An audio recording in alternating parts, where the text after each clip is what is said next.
नमस्कार दोस्तों, रिसेंटली भारत की क्रिटिकल मिनरल्स को लेकर यूएई के साथ में बात चल रही थी। उसी समय पर एक बहुत बड़ा स्टेटमेंट आया है। यह कहा गया है कि भारत श्रीलंका से ग्रेफाइट की माइंस को एक्वायर करेगा, यानी कि श्रीलंका के अंदर जो ग्रेफाइट की माइंस है उसे भारत एक्वायर करने वाला है और उसके लिए श्रीलंका से बातचीत चल भी रही है। इवन श्रीलंका ने यहां पर पूरा इंटरेस्ट दिखाया है, जिसके बाद भारत की चाइना के ऊपर से डिपेंडेंसी खत्म होगी। चाइना की जो एरोगेंस है, जहां पर वो इस तरीके के क्रिटिकल मिनरल्स के एक्सपोर्ट को करते करते अचानक से रोक देता है, जब उसके डिस्प्यूट शुरू होते हैं किसी देश के साथ में, उस एरोगेंस को ठंडक मिलेगी और भारत चाइना को एक मुंह तोड़ जवाब दे पाएगा। इवन इसी चीज को करने के लिए भारत सरकार द्वारा कई सारे प्रयास और भी किए जा रहे हैं। जैसे कोबाल्ट के लिए हम लोग कॉन्गो से बात कर रहे हैं, वहीं दूसरी तरफ तंजानिया के साथ में भारत की बातचीत चल रही है for the niobium and graphite, जो हम श्रीलंका से भी लेने के लिए बात कर रहे हैं। साउथ अफ्रीका से भी हम ग्रेफाइट और टाइटेनियम के लिए बातचीत कर रहे हैं। तो दोस्तों, ये सेशन बहुत ज्यादा इंपॉर्टेंट होने वाला है, क्योंकि मिनरल से रिलेटेड एक सवाल प्रीलिम्स के अंदर और मेंस के अंदर आता ही आता है।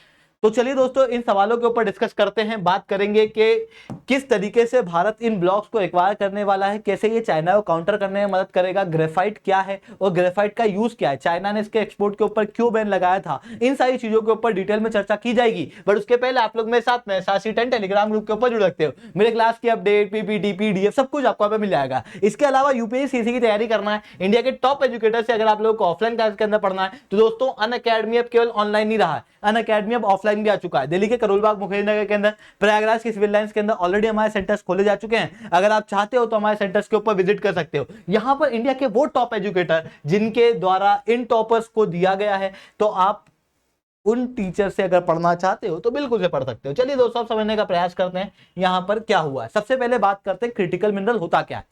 देखो, कोई सी भी चीज आपके जीवन में क्रिटिकल क्यों है, कोई सी भी चीज बहुत इंपॉर्टेंट कौन सी हो सकती है। एक वो चीज जो आपकी आर्थिक रूप से जरूरी हो, दूसरा वो जो आपकी सिक्योरिटी पॉइंट ऑफ व्यू से जरूरी हो। क्रिटिकल कुछ चीजें होती है इंपॉर्टेंट, ये क्या है, इंपॉर्टेंट से भी ऊपर क्रिटिकल, जो आर्थिक रूप से इंपॉर्टेंट हो, सिक्योरिटी पॉइंट ऑफ व्यू से इंपॉर्टेंट हो, पर जिसके मिलने में दिक्कत हो, वो क्रिटिकल होता है। वैसे ही मिनरल में भी सेम चीज होती है कि मिनरल वो क्रिटिकल होते हैं जो economic development point of view से बहुत इंपॉर्टेंट है या फिर national security point of view से बहुत इंपॉर्टेंट है, बट उसकी सप्लाई चेन के अंदर कहीं ना कहीं डिसरप्शन आ रहा हो। ऐसी कंडीशन में देश के डेवलपमेंट के लिए तो जरूरी है, पर भारत के पास में या फिर किसी भी देश के पास में उसका सप्लाई जो है उसके ऊपर खतरा मंडरा रहा है, तो वो मिनरल हमारे लिए बहुत जरूरी है और उसको सिक्योर करना बहुत ज्यादा आवश्यक है। ऐसी कंडीशन में हर एक देश के लिए अपना एक अलग क्रिटिकल मिनरल होगा।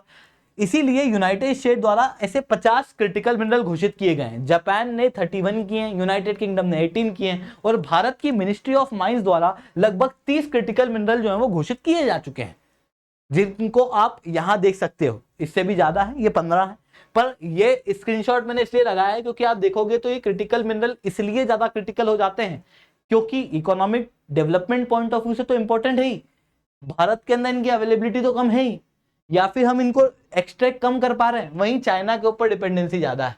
आप देखोगे लगभग हर मिनरल्स के आसपास आपको चाइना एक मेजर सप्लायर के रूप में देखने को मिल ही जाएगा भारत के लिए। ऐसी कंडीशन में चाइना एक बड़ा खतरा है हमारे क्रिटिकल सेक्टर्स के लिए। इसलिए भारत को चाइना से डिपेंडेंसी कम करना है, क्योंकि एक होस्टाइल देश जिसके साथ में हमारी कभी भी दुश्मनी हो जाती है, एक ऐसा देश जो एरोगेंस के लिए जाना जाता है, एक ऐसा देश जो कि शाम नाम दंड भेद से अपने दुश्मनों को नष्ट करने का सोचता है, जो साइबर वॉर भी लड़ता है, साइबर वॉर के साथ में फ्रंट पे भी वॉर लड़ता है, समुद्र पे भी वॉर लड़ता है, हर जगह पे।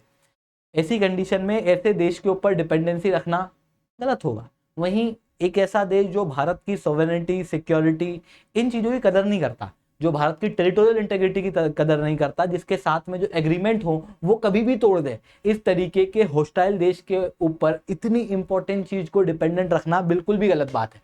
वही केवल भारत ही नहीं, दूसरे देश भी यही सोचते हैं कि चाइना के ऊपर डिपेंडेंसी नहीं रखना चाहिए, क्योंकि चाइना की सप्लाई चेन में बड़े इश्यूज हैं। इवन चाइना एक रिलायबल पार्टनर किसी भी देश के लिए नहीं है। फॉर एग्जाम्पल अगर मैं आपको बताऊं, जैसे रेयर अर्थ मेटल है, तो रेयर अर्थ मेटल को अगर हम लोग देखें तो पूरे वर्ल्ड के अंदर 70% तक रेयर अर्थ मेटल की माइनिंग चाइना में होती है। वहीं चाइना 97% तक मेटल को रिसाइकल करता है। रेयर अर्थ एलिमेंट को रिफाइन करने का काम 85% तक चाइना के अंदर होता है। मतलब दुनिया भर के रेयर अर्थ मेटल अभी तक क्या होते थे, माइन होते थे और चाइना के पास जाते थे, चाइना उसे प्रोसेस करता था और रिटर्न कर देता था। केवल 15% ही दूसरे देशों में होता था, बाकी सब चाइना में होता था। इतनी ज्यादा डिपेंडेंसी हमारी चाइना के ऊपर थी रेयर अर्थ एलिमेंट के लिए, पूरे वर्ल्ड की डिपेंडेंसी थी। चाइना ने क्या किया, चाइना ने इस रेयर अर्थ मेटल की प्रोसेसिंग की टेक्नोलॉजी के ऊपर रोक लगा दी, इसके एक्सपोर्ट के ऊपर रोक लगा दी। ठीक उसी तरीके से ग्रेफाइट, जर्मेनियम, इनके ऊपर हमारी डिपेंडेंसी चाइना के ऊपर थी, पूरे वर्ल्ड की थी। लगभग 85% और 60% चाइना से ही ये एलिमेंट आते थे, पर चाइना ने इनके एक्सपोर्ट के ऊपर भी बैन लगा दिया।